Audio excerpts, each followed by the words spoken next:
Jennifer Staubach Gates, thank you so much. We appreciate it. Well, thank you for coming and asking about this incredible project. Why is it so important to you? Well, first of all, we have to be a safe city. And it's the paramount feature of the city that makes people want to come and live in your city, work in your city, and play in your city. And so this project is the largest it's not the largest bond proposition, but it's the largest project that's in the bond. And it's a very comprehensive bond program, and I'm very excited about a lot of the different opportunities it's going to provide for our city to grow, but you have to start with safety first. And so let's talk about it, because $50 million, like you said, largest single ticket item in the entire bond. And why is this needed? Why does Dallas need this?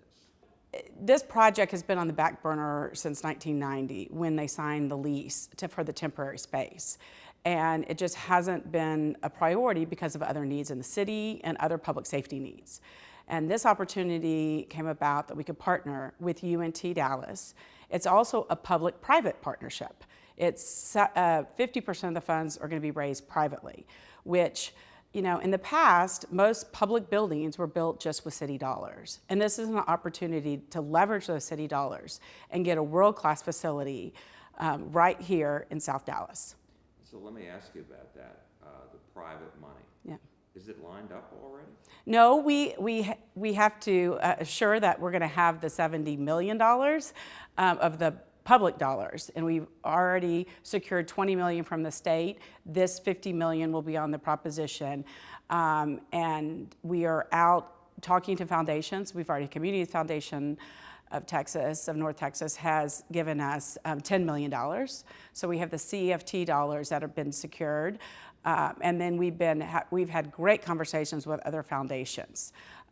So we're moving in the right direction. We have a lot of support, but we need the voters to stand up and support this proposition, and then the private money will follow. And so by the numbers, you have $80 million. If voters go along with this, you will have $80 million. Correct, right. And this project total cost is about $140 million? $140 million is the budget. We started looking at this project, the city started looking at this project like 5 or 6 years ago, back when I was on council. And they had some pro bono work done by HKS to give us an idea of what the scope needed to be, what we could kind of come up with a budget and some preliminary schematic designs. And obviously lots of conversations with UNT and in the public at the time. There was, they had some forums and discussion that were provided through the UNT about this project on their campus. Then an MOU was signed. I was public safety chair in 2021. I think we signed it in May of 2021 before I went off council. And at that time, I knew the need was there. Anybody that has toured the current facility will know it's not enough space. It's just, we don't have enough bathrooms or shower stalls, enough the equipment, only 2 at most. Recruits could be working out at the same time. The workout facility is completely inadequate. And just the classroom space. So this was just, anybody that's toured it is, I think, appalled that we are training in such an inadequate facility. And what happens if this doesn't pass? I mean, that puts the private funding in jeopardy, right? Exactly. It would put the private, you're not going to get private funding. This is not going to happen with just 100% private funds. The city and the residents have to be behind it. And, the other thing I think that, as you mentioned before, the fact that private money may be available to do this, and that, foundations may very well put their money where their mouth is if our community does the same. Do you hear about this a lot? Oh, when I was on council, I heard repeatedly that public safety is the highest priority for our residents. And then when this idea came up, I think people were just shocked that we don't have a facility that, meets the kind of high standards for Dallas.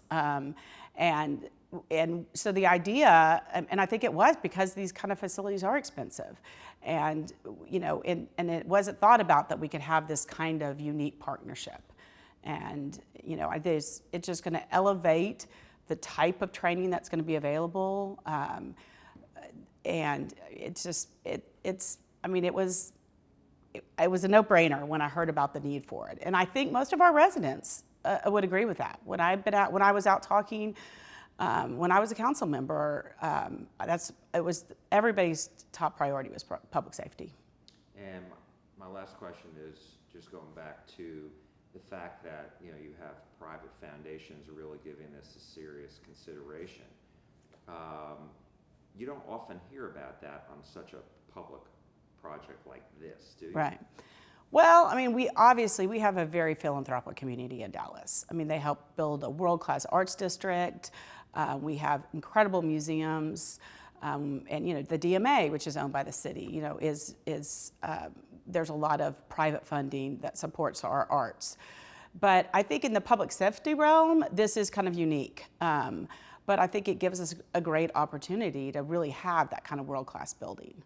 Anything else you'd like to say? No, I just encourage all of our voters to get out and vote. This is going to be a small turnout because there's not a lot on the ballot for this municipal election, but just get out and support the proposition with public safety. The whole bond program is inclusive to grow our city and make it a better place. We have lots of opportunities in there to support the arts. We have opportunities that support our libraries. We're much needed repair of the streets and flood control, housing, economic development, but all that cannot be enjoyed and utilized if we're not a safe city. And really, the training starts, if you want a great police department, it starts with the training. And this is going to help us retain and recruit, which we desperately need. And it is going to help us be a world-class police department. That's going to be community focused. I mean, it's very exciting that we have the opportunity to grow our own, that we have the partnerships that UNT already has with the P-TECH program at DISD. So we can have DISD students, you know, on campus and in the police academy and aspiring to be able to go back and serve in their communities. That's what makes a great police department. And this opportunity is there for us to be able to achieve all those goals with this great building. Jennifer Staubach Gates, thank you so much. Thank you. We appreciate it.